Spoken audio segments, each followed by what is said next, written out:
Good morning. I thought today we'd do some kicks. We'll look at a few techniques and some of the drills I do just to work on it. So I think maybe the first thing is I'll look at just maybe some drills. So the main thing everyone has a problem with in kicks is getting your weight over the supporting leg. So the tendency, so if I'm doing a right straight kick here, the tendency is to always focus on this leg rather than making sure your weight's on this leg. And you tend to kick you sort of overbalance or underbalance, or it's not set. So one thing you could do is turn, then bring the foot in, lift. Then you go to the other side, turn, bring the foot in, lift. And this is just using something you already know, so you should be already good at turning and getting your weight onto one leg. And that'll allow you to bring it in and apply like this. You certainly could turn and apply the kick.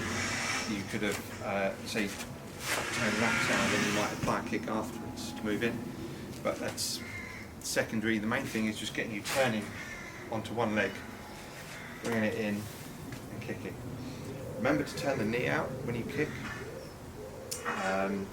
Don't have it straight here, because remember, if you kick and there's a lot of force coming towards you, it's all going to come back into you.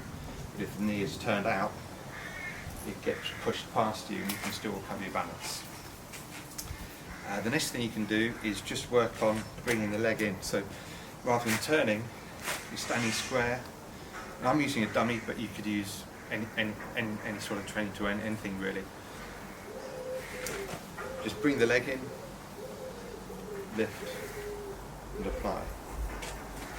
Go back. So there's no power here, we're just practicing getting our weight onto one leg, lifting, and applying. That's all you're doing. In, lift, contact, and the contact's with the heel. Don't do the ball of the foot here, because your foot's just going to get pushed back. The heel is the thing that can deliver the power, because it's going to be connected structurally to. Okay, here it's just foot's going to get pushed back. It's not a toe punt. It's a structured strike, just as in the same as a punch. Now, once you're confident in this, just bring it up here. You could change this to side kick, a bit like the dummy form. Still nice and slow, bring your leg in, apply, and then side kick. So if the side kick comes slightly leaning back, my foot's going directly down. So from here, bring the leg in, apply, and hit. Now the trick is here, the challenge is changing from a straight kick to a side kick, but still maintaining your balance in this leg. You can also do a variation by going straight to the side kick and then changing it to a front kick. Now this is challenging because you're having to apply the kick, maintain your balance, adjust, and then lift up here. So when going from the front kick to the side kick, you've got gravity on your side because the leg is coming down, but going side kick to front kick, you're going to have to lift the leg up. So what you can also do is go front, side, front, and down, or front, side,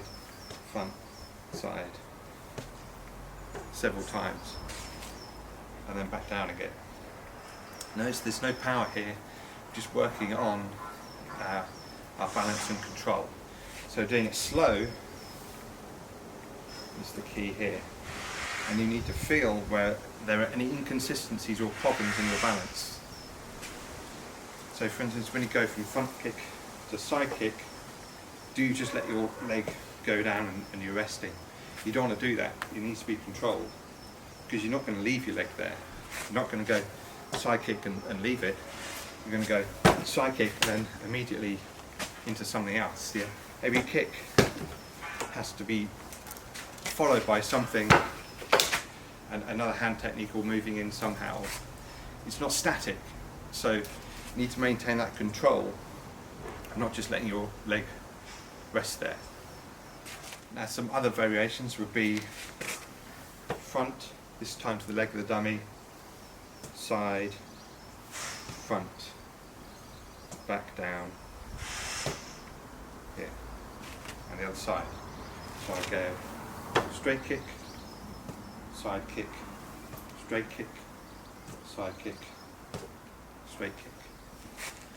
Could even go straight, side, straight, side, straight, side, straight, and down. All nice and slow.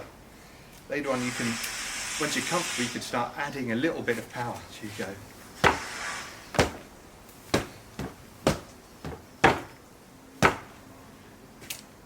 And once again, I'm still trying to be controlled, so when I do, I'm still bringing my leg in slowly up with control, a little bit of power, a little bit of power. But what I'm not doing is, say from here going straight to a kick, is going up with control, land, control, down, turn, down. So everything's slow and controlled. I'm just adding a little bit at the end of the kick. So I'm aiming for control throughout all of the exercises. Then you can start mixing it up.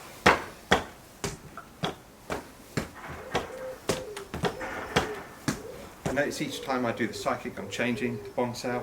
You don't have to do bong sao. The reason you do bong sao is if you do a side stop kick against a lead leg and they're punching, this tends to happen.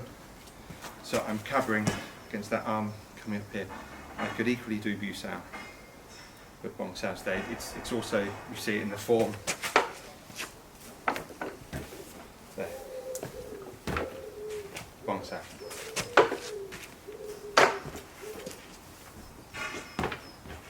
Notice in the form you're also working on that control as well.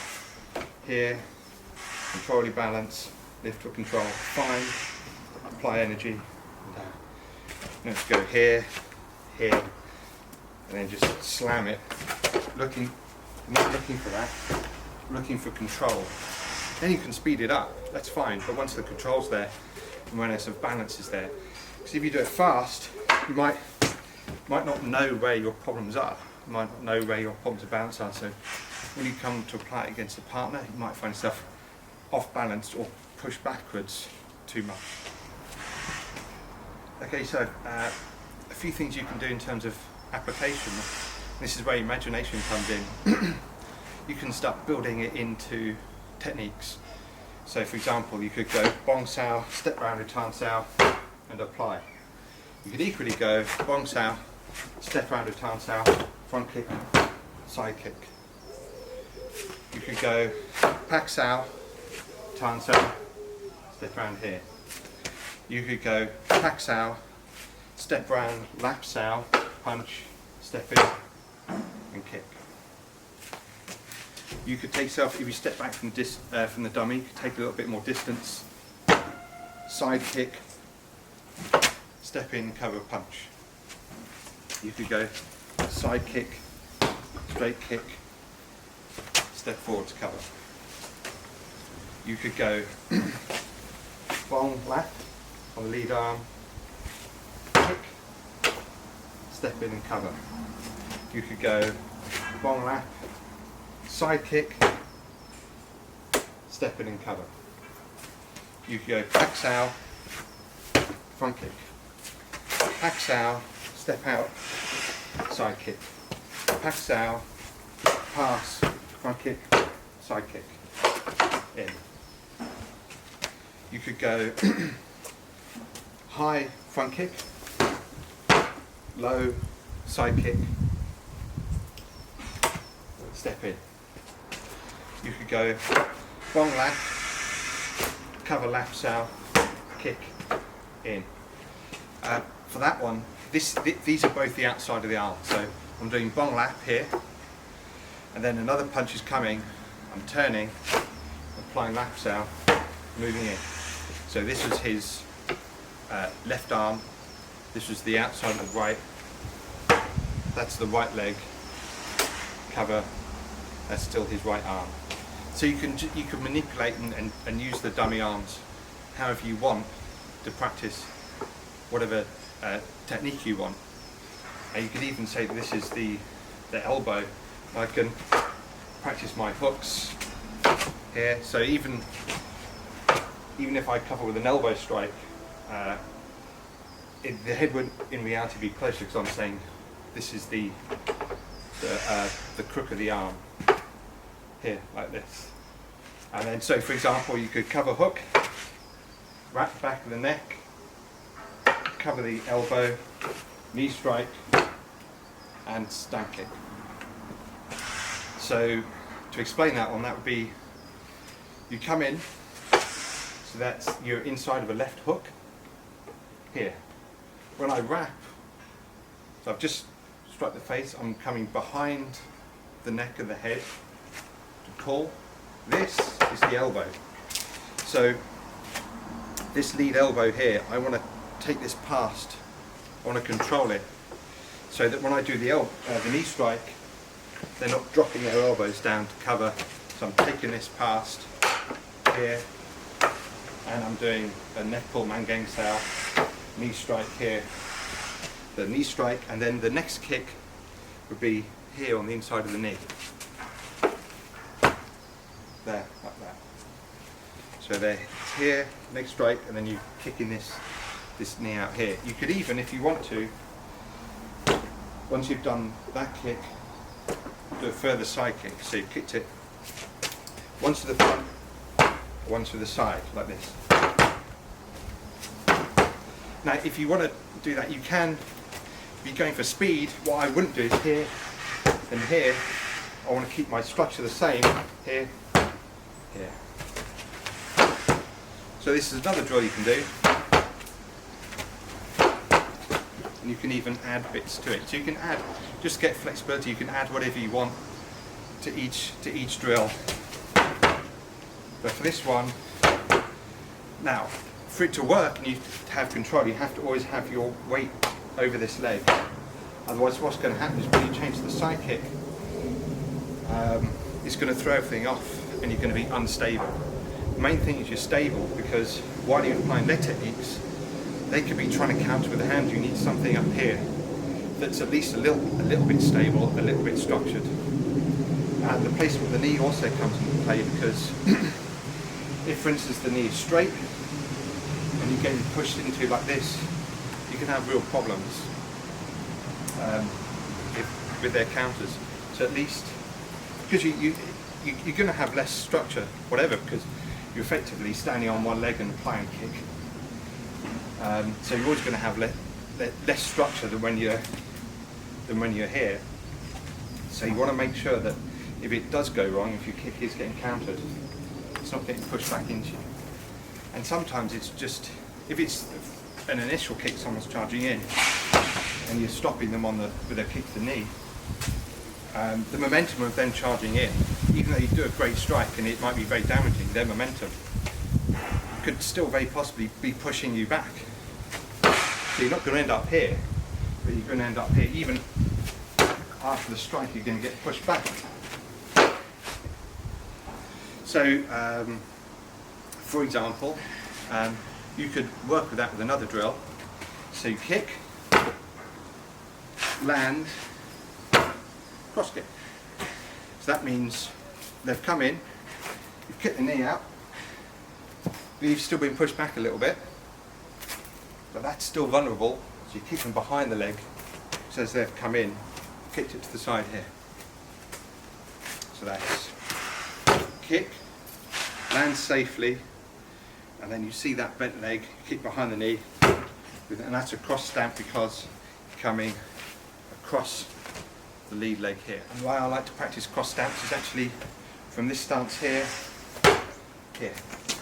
So I start maybe with one leg forwards, this one comes across, like this.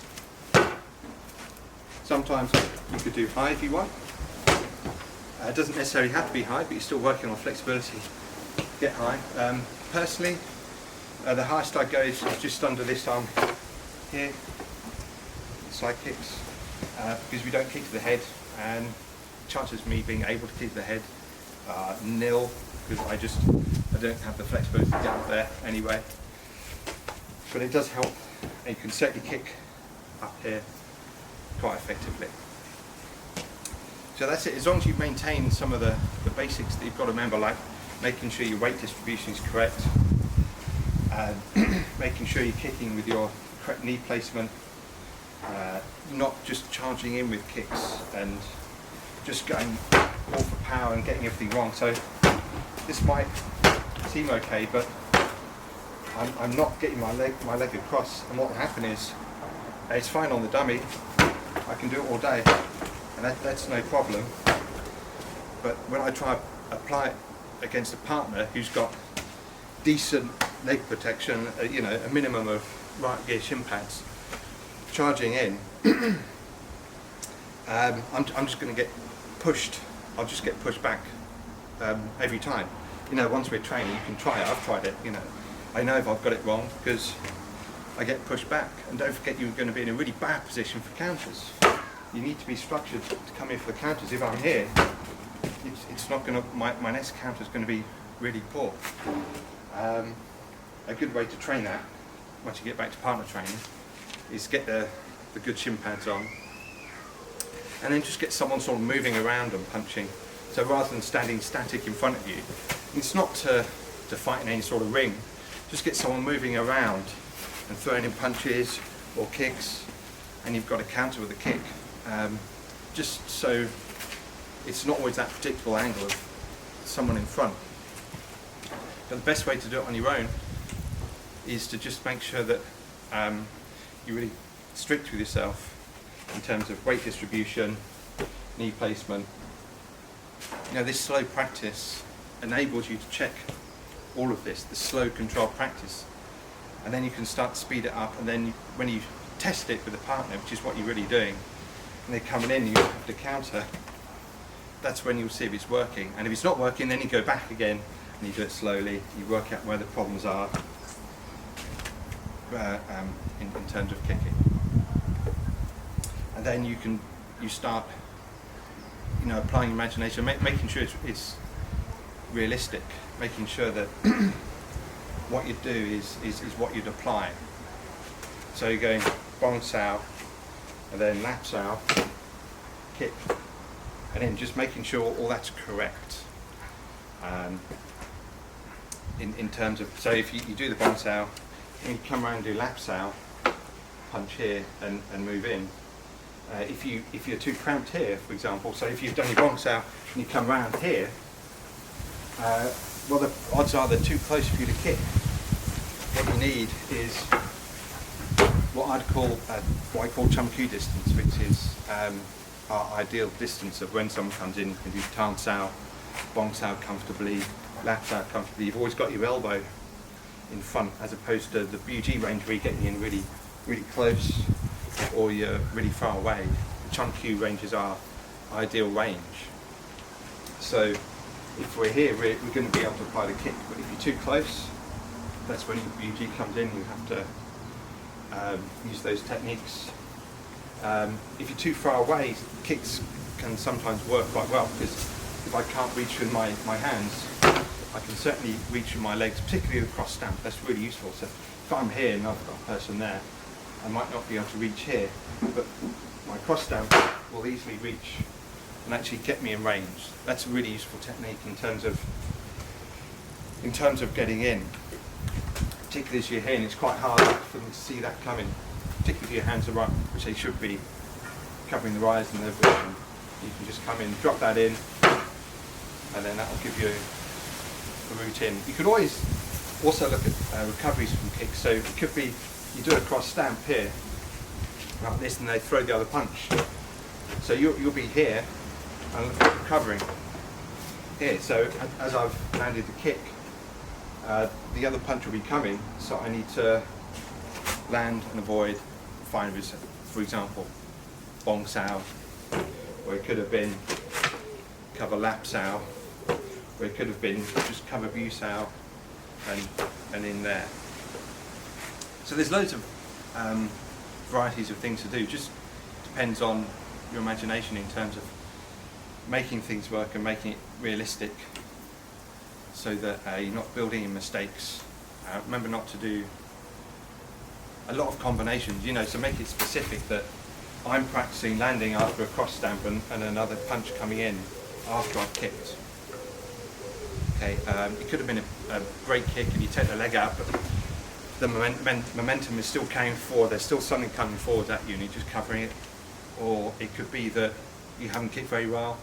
Maybe you landed just below the knee on the shin, and it might have been a great kick, but it's not necessarily dissuaded them completely or disrupted their balance, or you could have missed any number of things. So, work on it goes well, doesn't go well, somewhere in between, and then just practice techniques that take all of that into account. If it's not working very well, then go back to the controls and the drills, the controlled slow kicks and the drills, just to make sure that there aren't any mistakes happening in the kicks. At the start, one of the best things you can do is just start here, bring the foot in, up, back down.